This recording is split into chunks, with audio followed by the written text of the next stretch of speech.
Films and Stars بعد قليل على FBC4.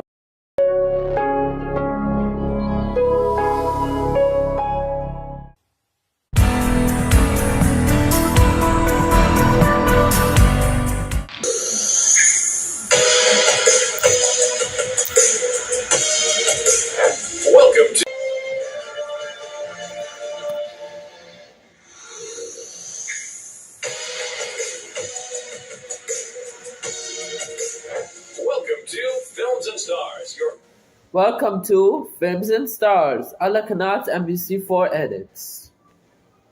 Insider's Guide to the Movies.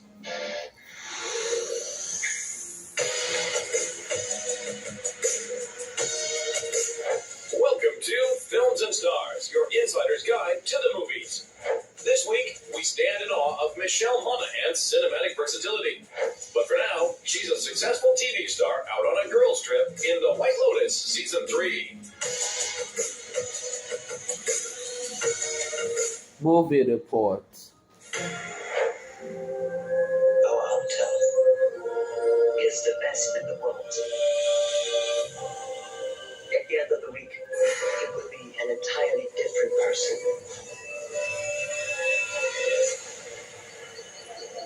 To Thailand and a week of new memories.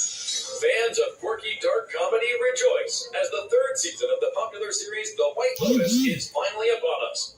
This Emmy Award-winning social satire once again boasts an all-star cast that heads to an A-list resort to unleash their worst, most privileged impulses. Written and directed by Mike White, this batch of episodes brings us to a new White Lotus hotel in a brand new location with a largely new cast, who were all very much into the earlier seasons. I'm going to help you bring your joy back. I'm such a big fan. Like, the first few seasons I love, and I used to say I want to be in White Lotus, but I don't know where I'd fit. I couldn't see myself in that world.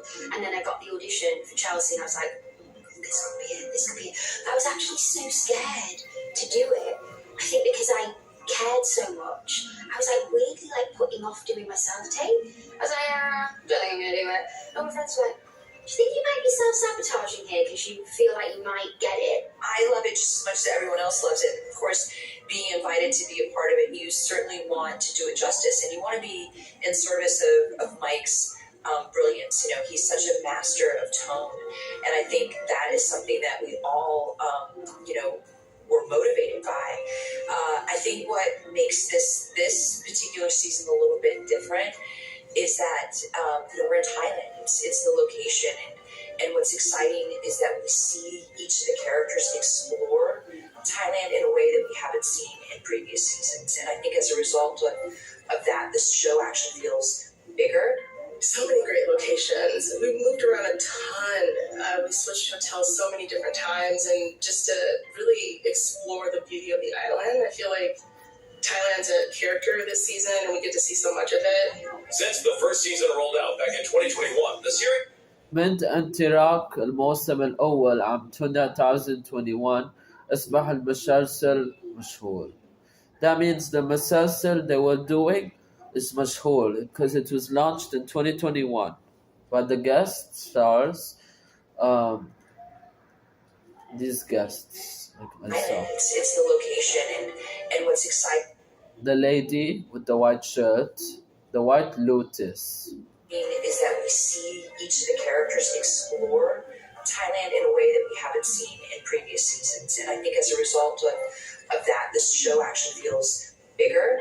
So many great locations. We moved around a ton. We switched hotels so many different times, and just to really explore the beauty of the island. I feel like Thailand's a character this season, and we get to see so much of it. Since the first season rolled out back in 2021, the series has become rather iconic, and its returning cast members were treated like royalty during the shoot. I mean, season one, we just felt lucky to be working. It was COVID. We were in one location. We weren't allowed to leave the location. And to go from that to White Lotus is like a cultural phenomenon. Like, it's just... And I felt that going in. I felt that pressure and that nervousness. And I remember Carrie came up to me and she was just like, "You're nervous?" She's like, "We're all over there and we're all nervous to meet you." Old friends, long-time friends, not old. Happens again. Stays in Thailand. So I play Jacqueline Lemon. I play a storyline is that I go on a girls' trip with my childhood best friends, and we're looking to kind of reconnect and really just have a really, really great time. And then as the season progresses, of course, as we know, the White Lotus, the facade starts to kind of melt away a little bit. We start to see some cracks in the exterior. Not a wellness centre. You should get a facial.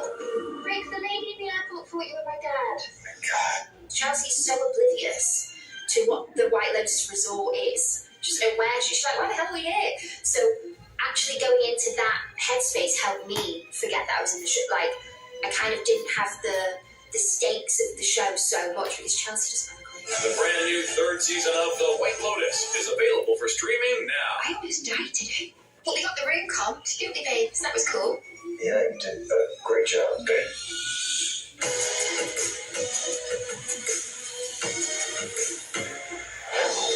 Michelle Monaghan started her career in showbiz as a model before segueing into acting. She soon became known for her versatility, surprisingly good in everything from comedy to action to intense drama. I think it's just people mistake me for being just like really, really happy all the time. It's like I really like to explore the darker sides of roles, and that is just, obviously that's what actors do. That's our job. One of her biggest early breaks was in the beloved dark comedy detective flick Kiss Kiss Bang Bang opposite Robert Downey Jr. It's interesting. It's come back around now in like the latter years as a Christmas movie. It's kind of reinventing itself. In fact, people will always say to me like, "Oh, Kiss Kiss Bang Bang is my favorite Christmas movie." I was like, "Oh wow, that's right. It was set around Christmas time," and I never thought of it as that. But I'm glad that it's still. It's found its audience. It's a bit of a cult favorite, and it means so much to me because I'm so proud of that role and everybody in it. Right from the start of her career, Monaghan was working with big-name actors like Downey, Val Kilmer, Casey Affleck, and Jake Gyllenhaal. At first, she was a little starstruck.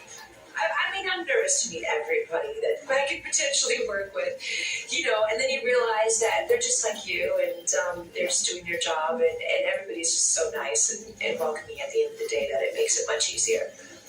Michelle has appeared in several rom-coms, such as Maid of Honor and The Heartbreak Kid, and knows that being funny is harder than it looks. Definitely think comedy is more challenging for me than drama. It's all about the timing in comedy, so yeah, it's definitely a challenge, especially after you do something 10 or 15 or 20 times, and then it's sort of not that funny anymore. It's sort of, you've told the joke how many times, and it's not good. So it's always nice to then be able to use improv and things like that. Among the big blockbusters on her resume is the Mission Impossible series, where she played the wife of Tom Cruise's character. She joined the team in the third installment, in which she gets kidnapped by a villainous Philip Seymour Hoffman. That was just such an extraordinary experience from beginning to end. Certainly that film, I think one of my first days on set actually was the scene it was the opening scene of that film with Philip and Tom. As intense as it looked like, of course. Philip's such a tremendous actor and, just such a talent we were so fortunate to be graced with. 2021 found her back with her Gone Baby Gone co-star Casey Affleck for the psychological thriller Every Breath You Take. Well, listen, that movie remains, a highlight. I'm very proud of that movie.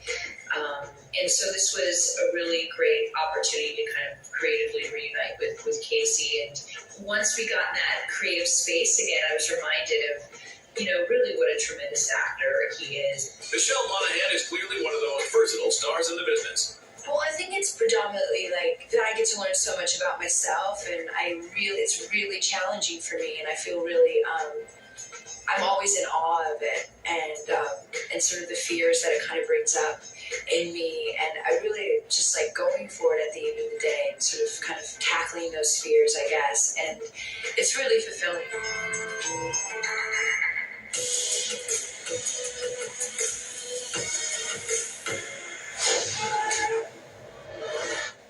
Thank you for finding the time.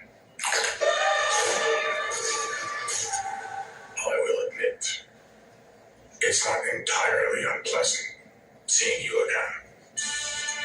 For fans, though, that might be an understatement, because after almost 7 years, the vigilante protector of Hell's Kitchen is back. Naturally, there was no other place to celebrate the premiere than in Daredevil City, New York. Yeah, I mean, I was born and raised here, so New York has a special place for me for work, for personal reasons. But there's, we always talk about New York being a character in a show, and I think we have to be here for the premiere. We have to be in this crazy building. Oh my God.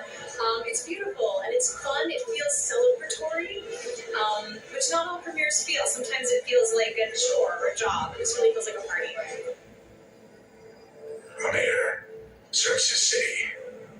I can see you're not entirely convinced. Can you blame me? Born Again continues on from the 3 seasons of Daredevil on Netflix, now at a new home on Disney+. It's so great. We're so happy about the show being back, and we had such a great time shooting that first season. It was hard. It was difficult, but we pulled it off somehow, some way. It seems like, and it's just very exciting. Yeah, I'm still pinching myself. I never believed this moment would happen. So, after all these years, I think it's been 6 years since we last had an episode released, and it's just surreal. It's a dream. I can't shake the feeling that you're gaming the system. Why did you stop being a vigilante? The line was crossed. First Kevin asked us to do, I think he asked you to do Spider-Man first.